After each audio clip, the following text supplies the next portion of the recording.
Tidak mungkin kita sekonyong-konyong memasukkan anggaran. Tidak mungkin kita seketika kemudian bisa memasukkan anggaran. Karena ada sebuah sistem yang berlaku dalam budgeting. Penganggaran ini ada sebuah sistem-sistem yang tidak bisa kita tabrak aturan mainnya. Contoh SIPD, RKPD, Rencana Kerja Pemerintah Daerah, yang nanti tentunya aktualisasinya ketika Bapak Ibu ini adalah warga masyarakat di desa, maka RKPDes juga menjadi catatan penting untuk menyampaikan fungsi-fungsi.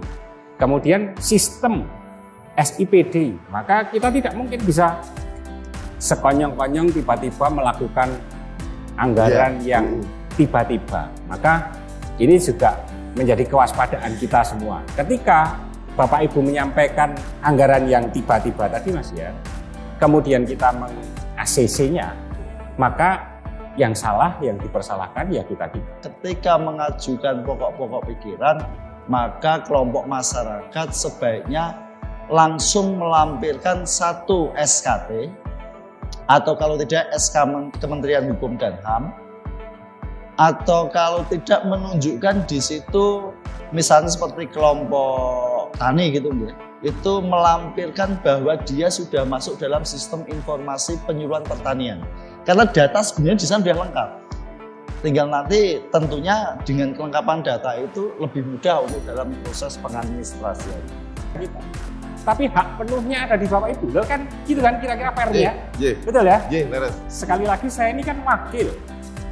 Yang kagungan kabupaten itu Bapak Ibu semua.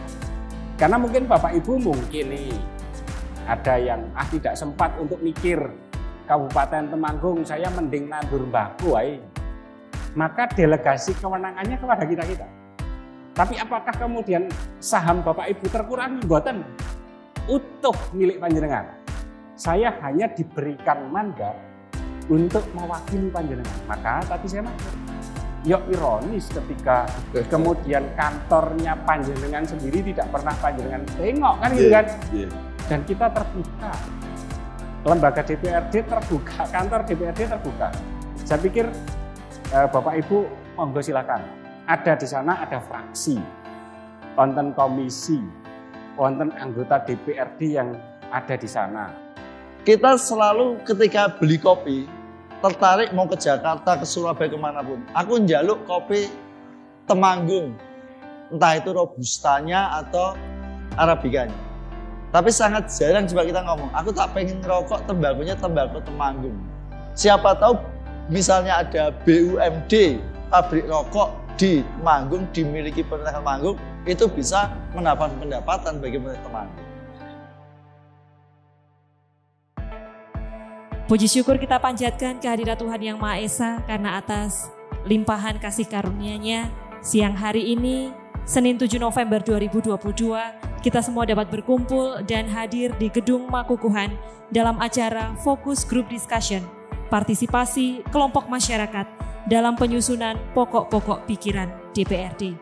Bapak dan Ibu hadirin yang berbahagia, selanjutnya akan kita ikuti bersama Fokus Group Discussion dengan narasumber Bapak Haji Heri Budiatmoko yang akan hadir melalui virtual. Kemudian ada Bapak Daniel Indra Hartoko selaku Wakil Ketua DPRD Kabupaten Temanggung dan Bapak Joni Kristianto selaku anggota organisasi masyarakat. Dan FGD kali ini akan dimoderatori langsung oleh Bapak Dian Setiawan. Untuk ini kami haturkan sepenuhnya. Bapak-bapak sekalian, dalam waktu 60 menit ke depan saya akan memandu forum Group Discussion atau kita sebut FGD. Biar tidak kelihatan formil, enaknya Mas dan Mbak aja nih. Kelihatannya umurnya nggak jauh beda-beda amat. Sama Mas Daniel ini juga nggak beda banget. Mas Daniel ini masih 17 tahun, Mas Joni masih 18 tahun. Saya 16 tahun. Ini benar-benar kesempatan langka ya. Saya tadi 2 hari yang lalu dihubungi Mas Joni untuk pemandu jadi moderator FGD. Wah, FGD itu apa ya? Fokus Group Discussion. Wah, bahasanya keren. Nek basa Jawane ya teko ngomong-ngomong bareng, rembukan bareng. Piye carane ben kita ini semakin maju. Temanggung semakin maju. Kelompok-kelompok di Temanggung semakin maju. dan utamanya Kabupaten Temanggung semakin sejahtera. Kebetulan di sini nanti ada 3 narasumber yang kita akan hadirkan. Ini yang datang pertama orang top-top semua Bapak. Langka aja dengan ketemu sama orang-orang ini. Tokoh-tokoh ini kalau saya sebut masterpiece ya masterpiece lah. Mas Daniel ini masterpiece-nya Kabupaten Temanggung nih. Walaupun masih muda, tapi kalau bicara dengan dia ngeri pokoknya ngeri. Apalagi Mas Doni. Mas Doni ini kritis banget Mas. Jadi nanti bisalah sharing kita sharing. Dan yang satu lagi yaitu Bapak Wakil Pimpinan DPRD yaitu Bapak Heri Budiatmoko. Kebetulan beliau itu sebetulnya mau hadir langsung. Kebetulan tapi kok ada acara yang tidak bisa ditinggal. Tapi tidak hanya absen beliau. Tapi beliau menitipkan sesuatu yaitu paparannya melalui virtual. Untuk yang pertama kita saksikan dulu paparan dari Bapak Heri Widiatmoko. Assalamualaikum warahmatullahi wabarakatuh. Salam sejahtera bagi kita semuanya. Yang terhormat Mas Daniel Indra Hartoko, Wakil Ketua DPRD Kabupaten Temanggung. Yang kami hormati Bung Joni Kristianto, pimpinan salah satu ormas di Jawa Tengah, Bapak Ibu peserta fokus grup discussion yang saya banggakan. Alhamdulillah, wasyukurillah, marilah kita panjatkan puji syukur kehadirat Allah Subhanahu wa Ta'ala, karena berkat rahmat dan hidayahnya kita bisa berkumpul bersama, berdiskusi, melakukan FGD pada hari ini dengan tema partisipasi kelompok masyarakat dalam penyusunan pokok-pokok pikiran DPRD dalam keadaan sehat walafiat. Dalam tema FGD kali ini, saya ingin menyampaikan tentang pentingnya partisipasi kelompok masyarakat dalam penyusunan pokok-pokok pikiran DPRD. Di mana pokok-pokok pikiran Dewan adalah kajian permasalahan-permasalahan pembangunan daerah yang diperoleh dari dinamika masyarakat dan berbagai sektor kehidupan masyarakat untuk kemudian diprogramkan menjadi rencana strategis untuk pembangunan. Partisipasi masyarakat tersebut didorong dan diakomodasi oleh organisasi masyarakat sipil, kemudian disampaikan dengan tujuan membangun demokrasi yang diwujudkan dalam bentuk pengakuan civil society sebagai kekuatan penekan dan pengimbang dalam proses penyusunan APBD. Bapak Ibu peserta FGD yang saya banggakan, ada 3 ciri utama civil society. Pertama yaitu adanya kemandirian yang cukup tinggi dari individu-individu dan kelompok-kelompok dalam masyarakat, terutama ketika berhadapan dengan negara. Kedua, adanya ruang publik bebas sebagai wahana bagi keterlibatan politik secara aktif dari warga negara melalui wacana dan praksis yang berkaitan dengan kepentingan publik.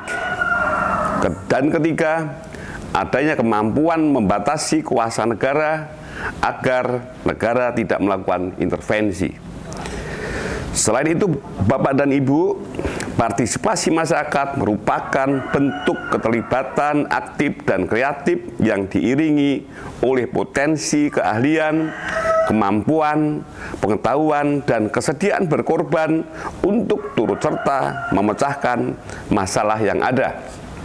Di sini, peran partisipasi masyarakat sangat penting bagi pemerintahan sebagai upaya untuk meningkatkan arus informasi, akuntabilitas, serta memberikan perlindungan kepada masyarakat yang berkesinambungan. Nah, ini juga penting untuk secara politis dengan tujuan demokratisasi. Keuntungannya seperti memberi kesempatan yang nyata kepada mereka untuk mempengaruhi pembuatan keputusan. Yang kedua, memperluas peluang pendidikan politik bagi masyarakat. Dan yang ketiga, memperkuat solidaritas komunitas masyarakat lokal.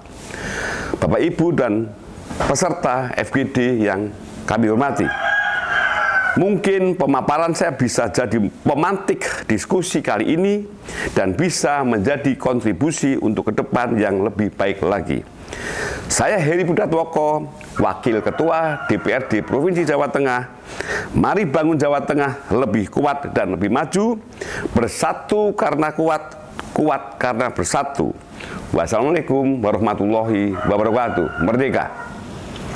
Tadi sekilas paparan Wakil Ketua DPRD Provinsi Jawa Tengah, Bapak Heri Budatwoko. Kita akan kupas nanti lewat dua narasumber ini, ya, Mas Daniel dan Mas Joni. Kalau dulu bedanya di Orde Baru itu pemilihannya tidak langsung, kalau sekarang kan pemilihannya langsung.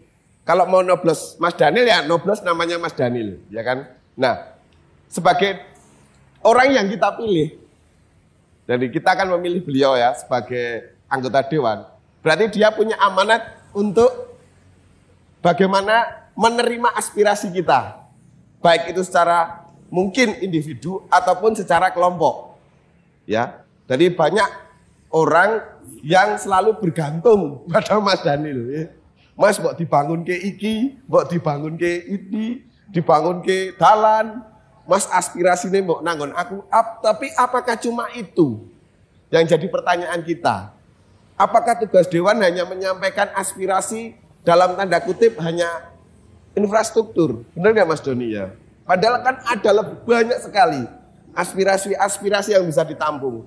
Beliau punya fungsi pengawasan juga ya Mas. Budgeting, anggaran.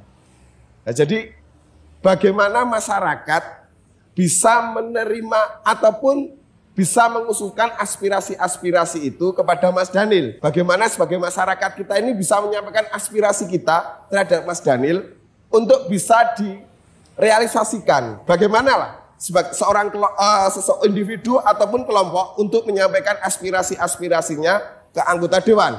Kami persilahkan Mas Daniel. Matur nuwun Mas Dian. Assalamualaikum warahmatullahi wabarakatuh. Waalaikumsalam. Bapak Ibu,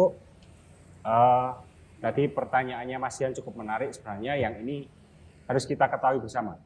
Artinya bagaimana konsepsi pokok-pokok pikiran itu masuk dari masyarakat. Ketika pokok-pokok pikiran DPRD itu yang di benak Bapak Ibu hanya bagaimana kemudian membangun fisik. Betul. Bagaimana kemudian hanya membangun infrastruktur yang nampak. Itu boleh juga. Tapi saya harus sampaikan kepada Bapak Ibu semua terhadap apa sih ketika Bapak Ibu memilih wakil masyarakat dalam konteks pemilu, apa sih kemudian fungsi dan tugasnya DPRD. Karena mau tidak mau, unsur inilah yang nanti akan melekat dalam sebuah aktualisasi pokok-pokok pikiran DPRD. Ibu Bapak tentunya sampun pirsa. Ketika Ibu Bapak itu memilih anggota DPRD itu punya 3 fungsi. 1, fungsi legislasi, membuat aturan main. Apakah kemudian aturan main Bapak Ibu bisa memberikan pokok-pokok pikirannya?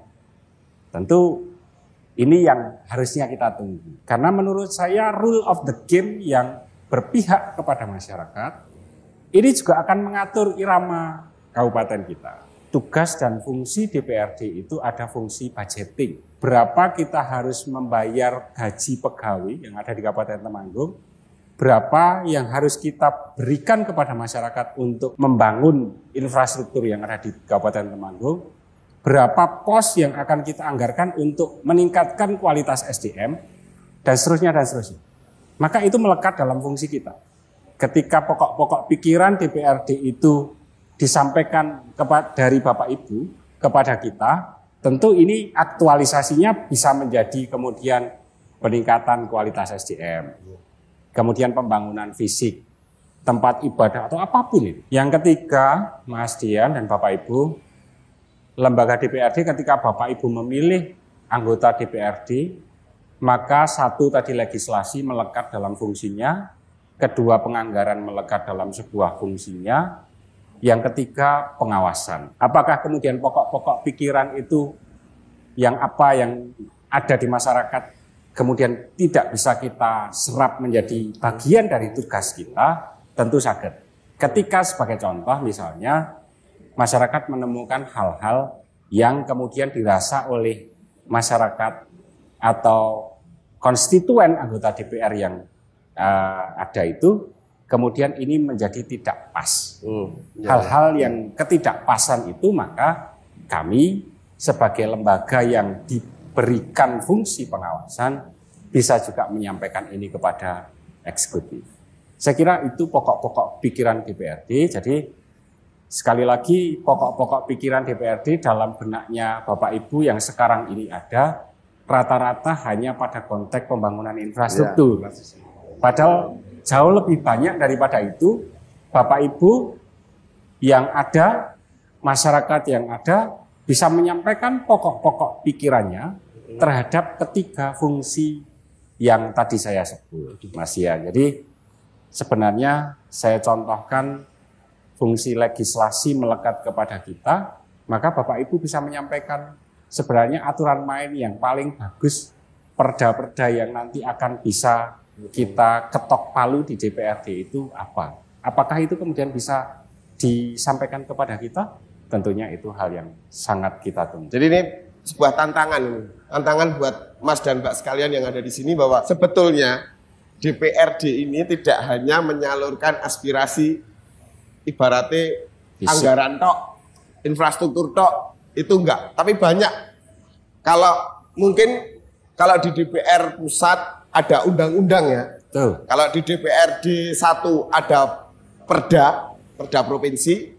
Kalau di kabupaten ada perda kabupaten. Pertanyaan saya Mas Daniel, sebelum nanti saya ke Mas Doni ya, sebagai anggota Ormas. Dari tiga itu, legislasi, budgeting, dan pengawasan, apakah masyarakat ketiga-tiganya bisa ikut andil, Mas? Kita ngambil contoh yang paling sederhana, Mas. Kalau perda, sama fungsi legislasi, apa yang bisa dilakukan oleh masyarakat untuk berperan serta dalam perda? Bagaimana kemudian pokok-pokok pikiran itu, pokok-pokok pikiran yang disampaikan DPRD itu mendapat masukan dari masyarakat. Satu, fungsi legislasi yang panjenengan tadi sampaikan. Apakah masyarakat bisa menyampaikan ketika kita membuat perda? Itu kan kira-kira? Sangat bisa Bapak Ibu dan Mas Ian. Karena apa? Di dalam undang-undang yang mengatur itu, kita ada semacam hearing, kita semacam ada dengar pendapat. Kita menyampaikan perda seperti ini, karena perda itu ada dua hal, Mas Dian, yang harus diketahui oleh Bapak Ibu juga. Satu, inisiasinya dari DPRD. DPRD bisa enggak kemudian menginisiatori perda? Saged. DPRD itu kan representasinya panjenengan semua ini yang ada di sini nih. Bisa. Tapi ada juga perda yang diinisiasi oleh eksekutif. Jadi eksekutif juga boleh membuat perda. Yang itu nanti kita bahas bersama-sama. Apakah kemudian masyarakat bisa menyampaikan itu? Bagaimana kemudian perbaikan-perbaikan perda? Bisa.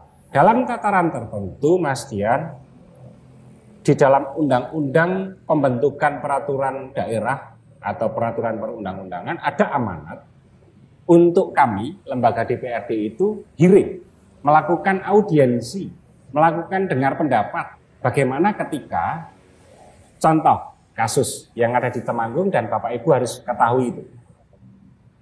Kemarin DPRD Kabupaten Temanggung, khususnya Komisi A. Kenapa saya bicara Komisi A? Karena saya salah satu koordinator Komisi A. Kemarin kita membuat perda, menginisiasi perda. Perda apa? Perda keterbukaan informasi publik. Jadi ini seksi sebenarnya untuk diketahui oleh Bapak Ibu, karena Bapak Ibu memilih wakil masyarakat untuk membuat aturan itu. Kira-kira itu? Kita sudah menyampaikan, Pak, Bu, eksekutif, Bupati, jajarannya, saya bilang, kita mau membuat peraturan. Peraturannya apa? Ketika kamu eksekutif melakukan kegiatan apapun, maka konsekuensinya masyarakat harus tahu. Apa itu? Ya, karena kita membuat peraturan daerah tentang keterbukaan informasi publik. Sekarang masih dalam tataran pembahasan di panitia khusus DPRD. Maka nanti akhirnya kemudian panitia khusus DPRD akan melakukan hearing kepada masyarakat. Tapi tentunya tidak seluruh masyarakat kita hadirkan. Nah, jadi akan ada perwakilan-perwakilan yang akan kita ajak berembuk, akan kita ajak diskusi, akan kita ajak untuk menyampaikan pendapatnya kepada kita tentang hal ekwal yang akan kita bahas di dalam peraturan perundang-undangan. Kemudian yang kedua, bagaimana kemudian Bapak Ibu bisa menyampaikan anggaran, atau ketika tadi kita melekat fungsi budgeting, kapan sih Bapak Ibu ini berkewajiban, kira-kira gitu, atau berhak menyampaikan urun rembuknya. Bapak Ibu saya matur nih, ini mungkin juga penting untuk Bapak Ibu persani dan ketahui. Bapak Ibu kita ada fungsi budgeting, Bapak Ibu. Di lembaga DPRD ini ada fungsi budgeting. Tapi fungsi budgeting itu harus masuk dalam N1 perencanaan kita. Jadi ketika kemudian kita membahas anggaran 2023 besok dan hari ini paripurna penyampaian RAPBD 2023 di gedung DPRD, seharusnya ini sudah disampaikan kepada kami yang ada di DPRD ini apa-apa pokok-pokok pikiran yang melekat dalam fungsi budgeting yang akan dituangkan dalam APBD 2023 itu N-1. 1 tahun sebelum perda APBD ini dibahas. Kenapa? Karena sistem kita tidak mungkin kita sekonyong-konyong memasukkan anggaran. Tidak mungkin kita seketika kemudian bisa memasukkan anggaran. Karena ada sebuah sistem yang berlaku dalam budgeting. Dalam menjalankan fungsi penganggaran ini ada sebuah sistem-sistem yang tidak bisa kita tabrak aturan mainnya. Contoh SIPD, RKPD, Rencana Kerja Pemerintah Daerah, yang nanti tentunya aktualisasinya ketika Bapak Ibu ini adalah warga masyarakat di desa, maka RKPDes juga menjadi catatan penting untuk menyampaikan fungsi-fungsi ini. Ini juga menjadi kewaspadaan kita semua. Ketika Bapak Ibu menyampaikan anggaran yang tiba-tiba tadi Mas ya, kemudian kita meng-ACC-nya, maka yang salah, yang dipersalahkan ya kita-kita. Karena lembaga ini juga ada pengawas yang jauh lebih tinggi, misalnya BPK, kemudian KPK, bahkan kan gitu kan? Iya. Tidak mungkin kita bisa melakukan kegiatan fungsi budgeting ini sekonyong-konyong, mak betunduk anggaran yang kemudian tiba-tiba. Saya garis bawahi bahwa ketika urun rembuk di masalah anggaran, contohlah kembali ke infrastruktur ini, ada usulan dari desa untuk membangun jalan lewat Mas Daniel. Tidak bisa sekarang usul 3 hari kemudian cair, itu tidak bisa. Ada mekanismenya 1 tahun sebelumnya. Jadi ketika 1 tahun sebelumnya sudah punya reng-rengan, oposisi yang harus dibangun, oposisi yang harus butuh anggaran, nanti disampaikan melalui DPRD. Begitu ya Mas? Betul. Bahasanya kasarnya begitu. Yang selanjutnya tadi fungsi pengawasan Mas. Ya. Bagaimana peran serta kelompok atau masyarakat dalam pengawasan khususnya dalam pembangunan di Kabupaten Temanggung ini? Bahwasanya itu juga merupakan bagian yang penting untuk kita tangkap, untuk masyarakat bisa menyampaikan kepada kita.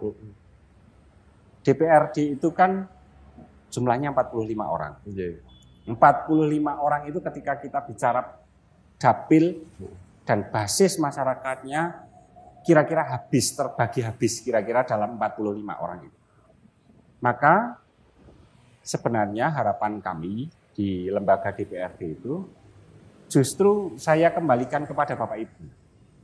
Bapak Ibu, kita menyampaikan pembangunan infrastruktur A di desa A. Silahkan Bapak Ibu masing-masing mengawasinya bersama-sama.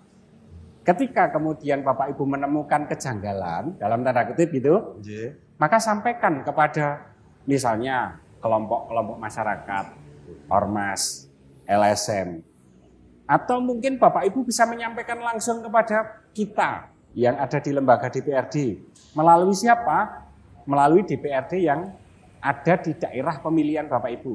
Karena sumpah janji DPRD itu akan memperjuangkan 3 hal itu di wilayah daerah pemilihan yang dia punyai. Kira-kira seperti itu. Maka sebenarnya fungsi pokok-pokok pikiran DPRD secara luas itu kemudian bisa kita terima tidak hanya dalam konteks bagaimana kemudian anggaran jalan, anggaran JUT, anggaran tempat ibadah, musola, masjid yang ada di tempat Bapak Ibu, tapi lebih pada konteks 3 hal yang tadi saya Coba sedikit Mas, sebelum nanti ke pelaku ini, kelompok ini, nanti yang bagaimana beliau punya pengalaman menyampaikan aspirasinya ke DPR. Ya, Mas Doni ini salah satu anggota Ormas, jadi dia sudah paham lah bagaimana kiat-kiatnya supaya bisa menyampaikan aspirasinya atau pemikiran-pemikirannya ke anggota DPRD. Cuma gini Mas, pertanyaan saya mohon maaf, gedung Dewan itu terbuka nggak sih buat masyarakat? Saya kembali ke Bapak Mas dan Mbak, pernah nggak ke gedung Dewan? Ke DPRD yang di alun-alun itu pernah nggak? Pernah belum? Belum ya? Nah ini ironis Mas. Sebenarnya terbuka 24 jam nggak Mas? Gini, justru yang kebalik pemikirannya Bapak Ibu nih kalau belum pernah ke gedung Dewan nih. Mas, karena apa? Gedung itu adalah gedungnya panjenengan, bukan gedung saya. Betul ya? Saya ini Bapak Ibu wakil masyarakat yang disumpah oleh ketika kita melakukan proses pelantikan. Sekali lagi saya itu wakil. Kemudian ketika bicara wakil pasti akan ada ketua kan, kira-kira gitu ya. Ketuanya siapa? Ya Bapak Ibu semua. Ketika Bapak Ibu sederhana analogi saya menyampaikan ini biar sederhana. Sebenarnya apa sih esensi wakilnya? Apa toh sak janjane kok ana tujuan wakil? Ketika Bapak Ibu tidak bisa berpikir bagaimana membangun daerah atau tidak bisa berpikir bagaimana membuat aturan main perda yang berpihak kepada panjenengan, kepada masyarakat, maka sebagian haknya itu diserahkan kepada kita. Tapi hak penuhnya ada di Bapak Ibu. Loh kan gitu kan kira-kira fairnya. Betul ya? Sekali lagi saya ini kan wakil. Yang kagungan kabupaten itu Bapak Ibu semua. Karena mungkin Bapak Ibu nih ada yang tidak sempat untuk mikir Kabupaten Temanggung, saya mending nandur mbahku wae. Maka delegasi kewenangannya kepada kita-kita. Tapi apakah kemudian saham Bapak Ibu terkurangi? Mboten. Utuh milik panjenengan. Saya hanya diberikan mandat untuk mewakili panjenengan. Maka tadi saya maksud, ya ironis ketika kemudian kantornya panjenengan sendiri tidak pernah panjenengan tengok kan gitu kan. Dan kita terbuka, lembaga DPRD terbuka, kantor DPRD terbuka. Saya pikir Bapak Ibu monggo silakan. Ada di sana ada fraksi, wonten komisi, wonten anggota DPRD yang ada di sana. Ya Mas Daniel, terima kasih.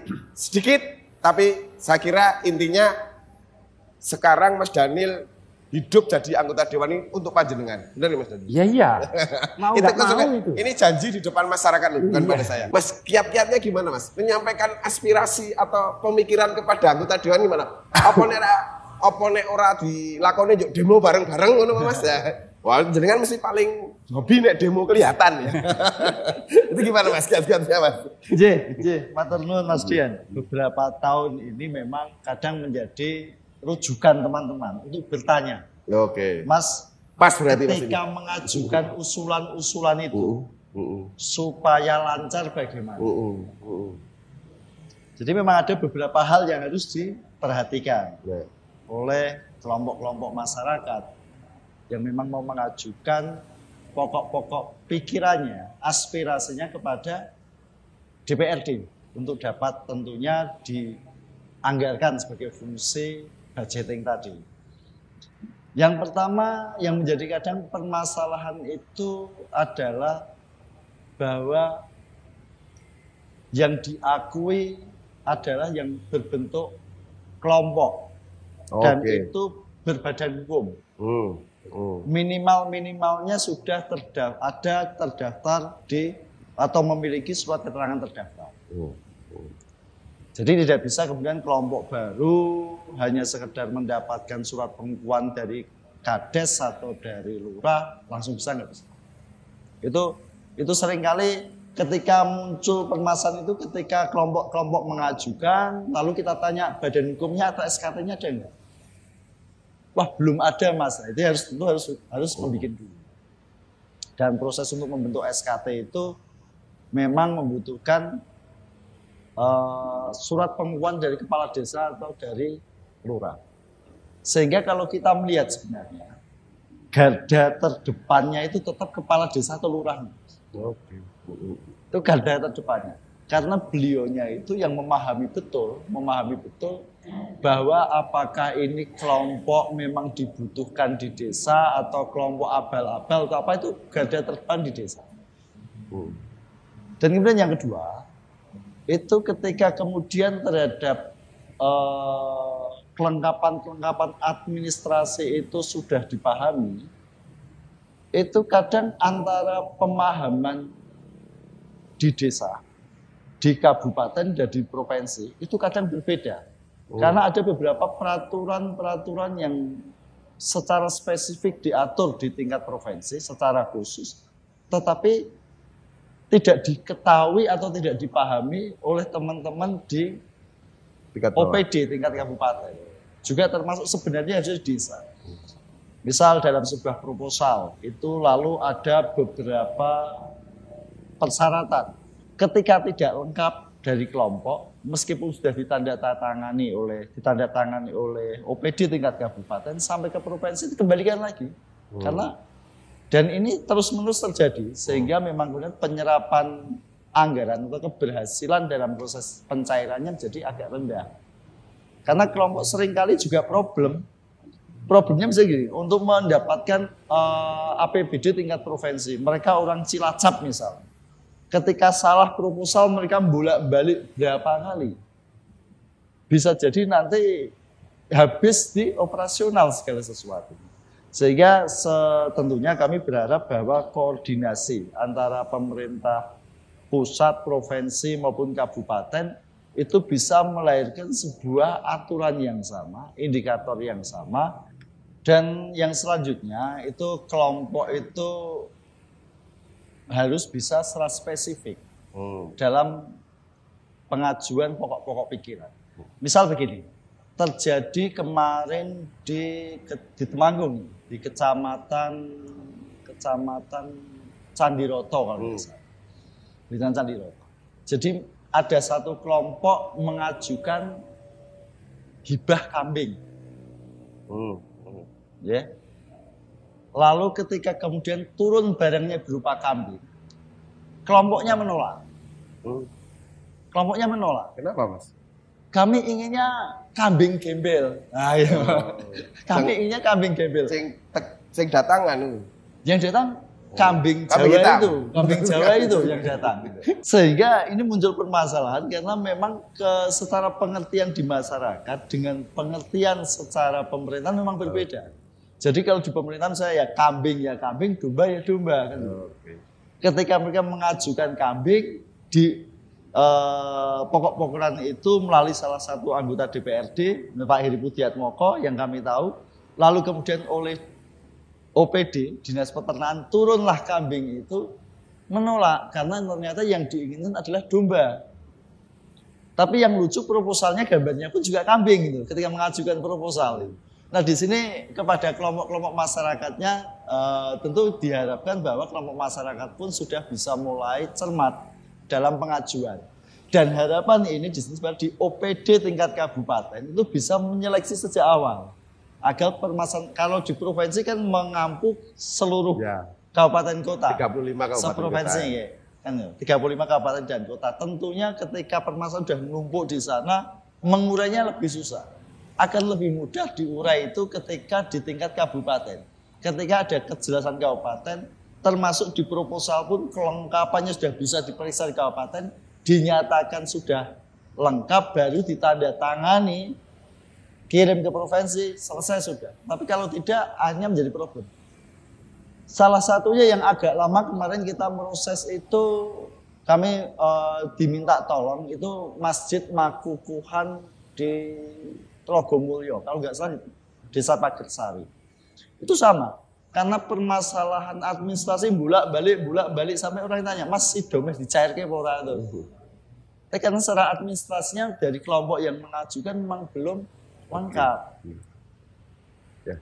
Jadi, itu yang terjadi, itu salah, itu rata-rata yang terjadi itu. Cuman memang kalau secara aman sebenarnya untuk kunci pengajuan itu adalah ketika mengajukan pokok-pokok pikiran, maka kelompok masyarakat sebaiknya langsung melampirkan satu SKT atau kalau tidak SK Kementerian Hukum dan HAM, atau kalau tidak menunjukkan di situ misalnya seperti kelompok tani gitu ya, itu melampirkan bahwa dia sudah masuk dalam sistem informasi penyuluhan pertanian.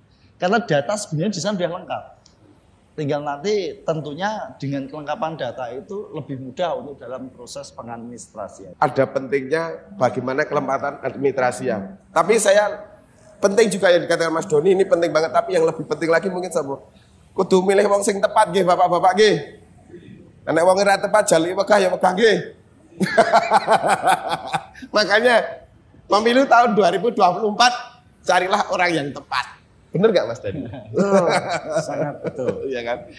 Jadi ini tadi sudah sekilas dari Mas Daniel, dari Mas Doni ya kan. Beliau mewakili Ormas, Mas Daniel mewakili DPRD kan. Jadi intinya dari permasalahan itu siapa saja sebenarnya bisa datang ke DPRD membawa aspirasi, membawa masukan, membawa pikiran. Kita buka sesi tanya jawab. Mungkin bapak-bapak yang ada di depan bisa melihat saudara-saudara ini sebenarnya lesu. Lesu itu bukan karena beliau kurang makan Bapak, tetapi karena kemarin gagal panen tembakau. Nah, harga tembakau. Gagal panen tembakau. Nggih toh bapak-bapak? Napa bakone murah? Bakone murah napa payu mboten? Nah, murah. Niku, Pak. Nggih. Mbok tolong, Pak, kita ini sebagai petani sedikit ada perlindungan untuk kita menjual hasil yang selama ini kita tidak terintegrasi dengan aturan. Kan gitu. Selama ini Bapak Bupati hanya datangnya ke gudang-gudang tembakau nggih napa mboten? Nah, niku ternyata mboten enten hasilnya, Pak. Mohon untuk tata niaga pertembakauan sedikit onten integrasi undang-undangipun.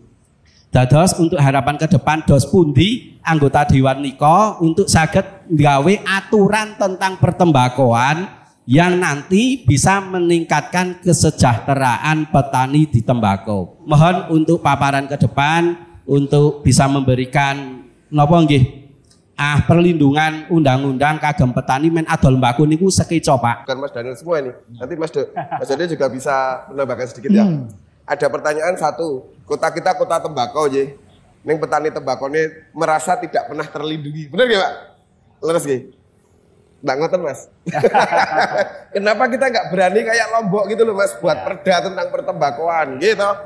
Perlindungan tentang pertembakauan. Kenapa kita tidak berani membuat sebuah regulasi yang benar-benar masyarakat itu terwakili? Ya, ini pertanyaan saya juga seperti itu Pak. Kita selalu dihubung-hubungkan dengan tata niaga tembakau, terus nggak pernah ada ujung dan pangkalnya. Setiap tahun selalu bilang regone murah. Ning murah tenan, opo aku ya ora ngerti. Makanya kita tanya sama ahlinya, bisa nggak kita buat perlindungan pada petani tembakau? Terus pertanyaan yang kedua kepada beliaunya juga, mbok yo kapan tuh petani tembakau ditekani, orang menggudangi wae. Leres Mas.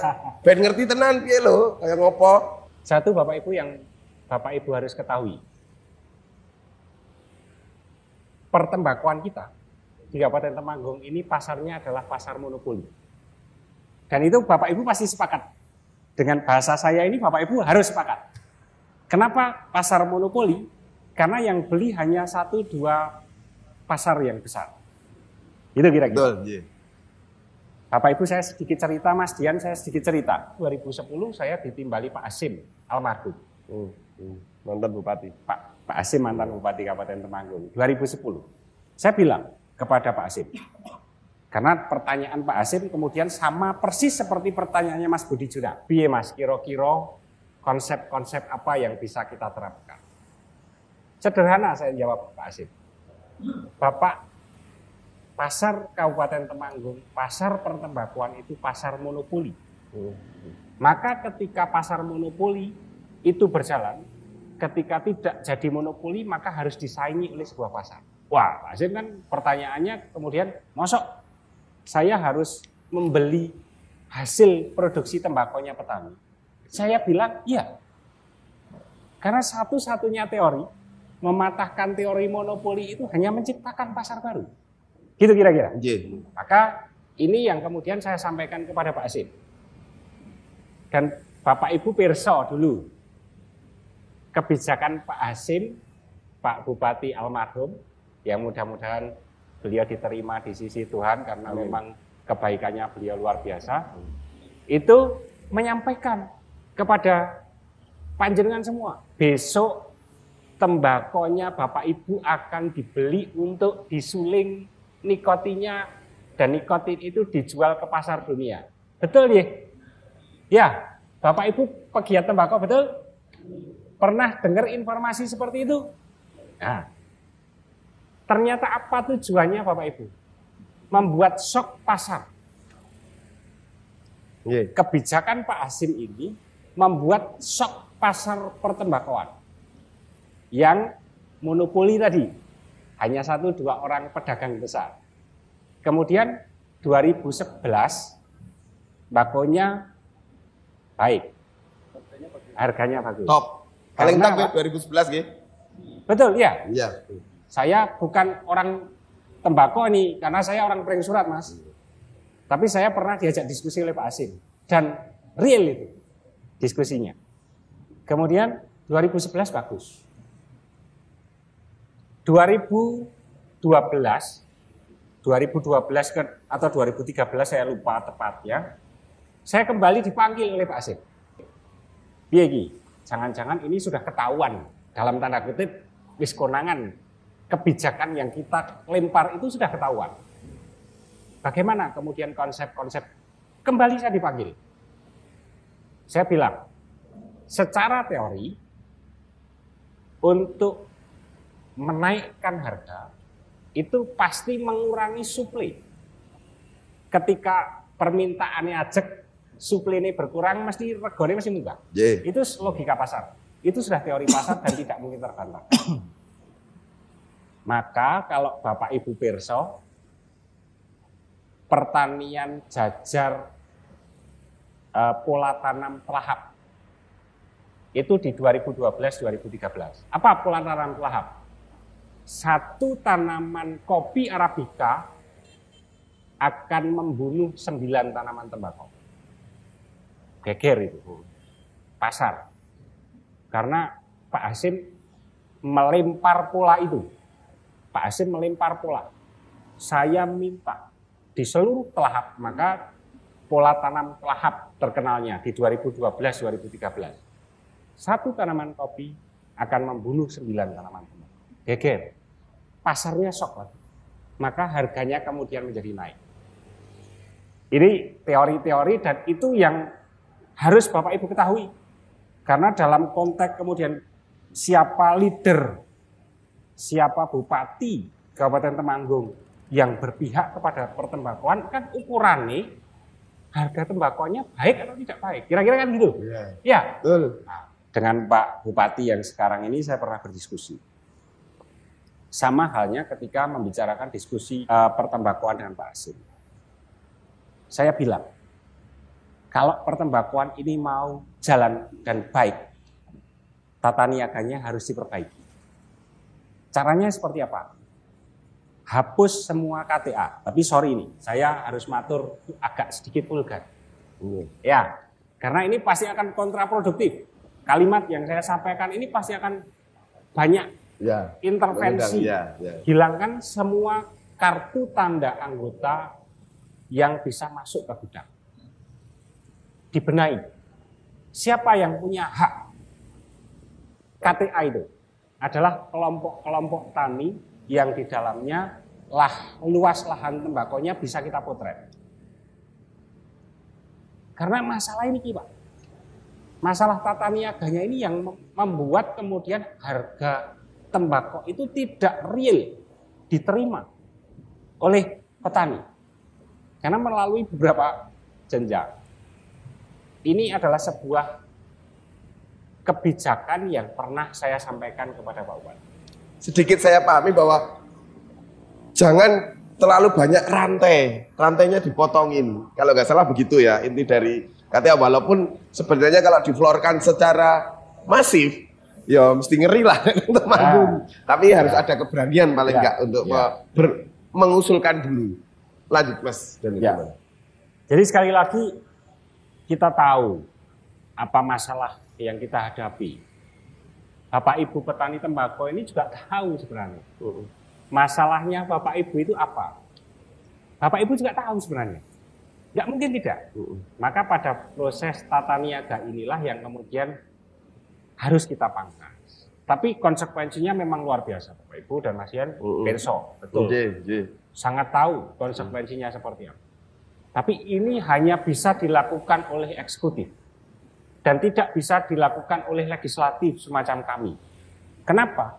Karena 3 fungsi tadi yang melekat. Kemudian ketika kita mau mengatur proses tata niaganya, ini kan harus ketika kita bicara aturan main, kan harus kesepakatan antara eksekutif dan legislatif. Ketika satu tidak sepakat maka tidak jadi. Nah, ini yang harus diketahui oleh masyarakat, khususnya tadi yang Mas Budi Juna tanyakan. Sepakat saya, ini butuh proses-proses berpikir yang jangka panjang dan saya harapkan petani juga demikian. Ketika petaninya konsisten, juga diimbangi dengan aturan yang konsisten, yang baik, maka harapannya harga-harga nilai tukar petani, khususnya petani tembakau ini akan mengalami peningkatan. Saya kira itu. Tadi ada pertanyaan yang belum jawab. Bisa nggak DPRD datang ke kalau dolan dengan petani tembakau gitu? Boleh. Ya. Kita agendakan nanti ketika proses panen tembakau itu datang di tahun 2023 besok. Mudah-mudahan sudah tidak seperti tahun kemarin yang memang dari sisi tata niaganya juga buruk, diimbangi dengan cuaca yang kemudian tidak kondusif ya, katakan gitu ya, orang berpihak kepada petani. Saya siap nanti saya menyampaikan ini kepada teman-teman DPRD yang memang bidangnya ke Komisi B, karena pertanian itu sudah ada tugas masing-masing yang nanti akan coba beraudiensi dengan kelompok-kelompok petani tembakau. Siap Mas, ini masukan yang bagus. Sudah siap beliaunya datang ke petani tembakau 2023 anggota DPRD. Kalau nggak datang kita yang datang ya. Siap. Terus mungkin tadi kan ada pertanyaan, bisa nggak ada semacam perlindungan ya. Mas, kalau saya tanya sama Mas Joni ini, kalau aspirasinya supaya perda ataupun peraturan-peraturan dari masyarakat bisa ditampung ke DPRD itu caranya gimana? Contoh kayak ini, ada perlindungan tata niaga tembakau, ada perdanya. Nah, itu bisa nggak kelompok-kelompok tertentu mengusulkan itu dan bagaimana caranya? Mungkin bisa nggak? Tidak hanya. Kalau saya gini dulu Mas, ini mungkin pengen diskusi kayak ini sama Mas Daniel saya Mas. Yang pertama terkait dengan tembakau itu, sebenarnya tembakau itu dipandang sebagai produk yang betul-betul bermanfaat. Yang itu harus dikembangkan, sehingga kalau perlu seluruh luas lahan yang memungkinkan di Temanggung ini ditanami tembakau. Ataukah tembakau itu dianggap adalah sebuah produk tapi memiliki potensi merusak. Seperti disampaikan pemerintah ketika berbicara tentang merokok itu membunuhmu. Gitu. ataukah tembakau itu mau dipandang sebagai apa dulu? Itu penting sekali. Ada satu pengalaman di Bolivia. Bolivia itu terkenal dengan produknya yaitu tanaman koka. Tanaman koka itu nanti produk turunannya itu yang terlarang namanya kokain. Itu dikuasai, dimonopoli oleh mafia. Dibeli dengan harga murah. Sama seperti yang tadi sampaikan Mas Daniel. Kemudian pemerintahnya itu kemudian memberikan inisiatif untuk jangan dijual kemana-mana, kami akan membeli dengan harga lebih mahal. Dan kemudian daun itu diubah menjadi sebuah produk farmasi yang itu diperbolehkan. Ada sekarang di sana produksi kokain jadi menghilang. Sama seperti yang disampaikan oleh Mas Daniel tadi. Ketika kemudian tanaman tembakau ini itu dianggap sebagai sesuatu yang harus dihabisi, harus dikurangi, tetapi setahu kami bahwa pemerintah kita itu masih selalu melakukan impor tembakau dari luar negeri. Artinya sebenarnya tembakau tidak ada permasalahan. Bahkan di beberapa yang kami cermati, itu obat ke depan, farmasi ke depan itu salah satu bahan dasarnya adalah tembakau. Sehingga peperangan kali ini saya khawatirkan adalah tembakau di Temanggung mau dihabisi, akhirnya nanti yang dikembangkan di luar negeri tembakau, ketika menjadi farmasi kita sudah nggak bisa punya bahan yang bisa dijual dengan harga yang nilainya lebih tinggi. Kembali lagi kepada kemauan politik, political will. Saya malah berharap sekali ini bahwa pemerintah Kabupaten Temanggung itu minimal tidak bikin penyulingan enggak. Bikinlah pabrik rokok. Ekstrim ya Mas, bikin pabrik rokok. Pemerintah DKI Jakarta itu memiliki pabrik bir Mas. Orang Islam bilang haram kan begitu. Tapi kita bikin sesuatu pabrik rokok itu belum. Itu sepertinya. Amin ya. Gitu, coba dibeli sendiri, belinya lewat gapoktan, dibikin rokok, mereknya jual se-Indonesia. Iya. Tembakau terbaik dari tembakau terbaik Temanggung. Nah, itu menarik.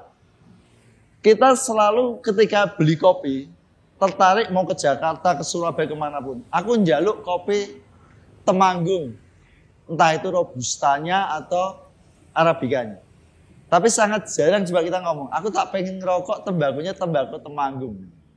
Ya siapa tahu bahwa kemudian terobosan pemerintah untuk seperti ini. Kita melihat pabrik rokok itu pemiliknya kaya-kaya. Siapa tahu misalnya ada BUMD, pabrik rokok di Temanggung, dimiliki pemerintah Temanggung, itu bisa mendapat pendapatan bagi pemerintah Temanggung. Menarik Mas, yang disampaikan Mas Joni, mungkin ada usulan ke depan ya, gimana iso tembakau ini dituku larang lah, apa meneh gawe pabrik, atau kalau enggak buat kayak kemarin sok-sok, biar sok pasar waktu zaman 2011 sih. Tapi tanpa pemahaman saya yang mungkin masih kurang tekan tembakau, tapi saya yakin 2023 dan 2024 harga tembakau mesti bagus. Amin. Amin. Ya, karena keterbatasan waktu saja sebetulnya ini semakin menarik. Tapi karena ya kita keterbatasan waktu, maka untuk sesi ini kita tutup dengan closing statement dari Mas Daniel dan Mas Joni. Dari Mas Joni dulu baru Mas Daniel. Monggo Mas, closing statement. Matur suwun Mas Dian, pengajuan pokok-pokok pikiran dari masyarakat kepada DPRD untuk kemudian dijadikan sebagai pokok-pokok pikiran DPRD sebagai sebuah lembaga. Tentu kami harapkan di sini masyarakat pun juga bisa memahami aturan-aturan yang memang melingkupinya. Jadi tidak kemudian bahwa pokoknya yang aku ngomong ini kudu diakomodir, tidak ada lagi. Bahwa memang ada aturan-aturan yang melingkupi sehingga ketika panjenengan masyarakat mengajukan pokok-pokok pikiran itu tentunya bisa diserap oleh DPRD dengan baik. Dan harapan kami juga tentunya kepada DPRD itu bisa melakukan koordinasi dengan pihak eksekutif bahwa lembaga-lembaga di bawah eksekutif seperti OPD maupun kecamatan dan juga desa bisa menjadi filter awal dalam proses penyampaian pokok-pokok pikiran tersebut. Ya, sementara itu dulu Mas Dian matur suwun. Closing statement dari Mas Daniel. Matur nuwun. Yang pertama, ketika tadi kembali ke diskusinya Mas Joni dan teman-teman tadi terkait dengan pertembakuan, memang tidak bisa selesai dalam konteks 1-2 jam. Kita bisa melakukan forum-forum diskusi yang jauh lebih spesifik tentang bagaimana kemudian pertembakuan yang ada di Temanggung ini bisa semakin berdaya, yang endingnya adalah nilai tukar petani tembakau ini meningkat. Itu nanti mungkin bisa difasilitasi Mas Dian, Mas Joni, di Pak Heri Pudiatmoko bisa memfasilitasi untuk forum-forum diskusi ini bagaimana kemudian pertembakuan. Tapi closing statement saya ini pada konteks apa tema kita, FGD kita pada kesempatan siang hari ini. Jadi pokok-pokok pikiran ini tentu kita butuhkan. Aspirasi dari panjenengan, dari masyarakat ini justru kita butuhkan. Justru saya kembalikan, karena apapun kita diwajibkan oleh aturan untuk menampung aspirasi masyarakat. Atau pokok-pokok pikiran masyarakat ini kita aktualisasikan menjadi konteks pembahasan-pembahasan yang ada di Kedewanan. Satu, terhadap fungsi legislasi, saya harapkan betul pokok-pokok pikiran atau aspirasi yang dibebankan kepada kita terhadap fungsi legislasi ini juga bisa masyarakat cermati. Artinya perda-perda yang berpihak kepada masyarakat, apa-apa peraturan-peraturan yang tidak berpihak kepada masyarakat, sampaikan kepada kita melalui pokok-pokok pikirannya. Pokok-pokok pikiran DPRD. Tentu ini akan kita aktualisasikan menjadi kegiatan-kegiatan yang positif. Kemudian yang kedua, terhadap bagaimana fungsi budgeting. Bapak Ibu tadi sudah diberikan rambu-rambu dari Mas Joni, pelaku kegiatan ekonomi kreatif atau kegiatan yang itu bersumber dari APBD. Maka cermati betul aturan mainnya. Cermati betul bagaimana kemudian aturan main yang jelas. Dan itu juga harus kita terima menjadi pokok-pokok pikirannya masyarakat kepada kita-kita yang ada di DPRD Kabupaten Temanggung melalui anggota DPRD yang panjenengan pilih. Karena basicnya adalah daerah pemilihan. Kemudian yang ketiga, pokok-pokok pengawasan yang tentu itu menjadi bagian dari tugas dan kewenangan lembaga DPRD. Kita tunggu aspirasi masukannya dari masyarakat terhadap bagaimana kegiatan-kegiatan yang ada di Kabupaten Temanggung ini, agar supaya apa? Agar supaya kita juga bisa menyampaikan seperti inilah aspirasi dari masyarakat terhadap fungsi pengawasan yang melekat kepada diri. Tadi closing statement dari Mas Daniel dan Mas Joni. Satu hal yang penting saya garis bawahi di sini bahwa peran serta masyarakat dalam memberikan aspirasi, dalam memberikan masukan kepada mereka-mereka yang dipilih itu sangat penting. Jadi mereka tidak akan mungkin, anggota Dewan yang terhormat tidak akan tahu apa yang dimaui masyarakat ketika masyarakat tidak mau bicara. Cukup sekian FGD kali ini, kita ketemu lagi di FGD selanjutnya. Matur suwun.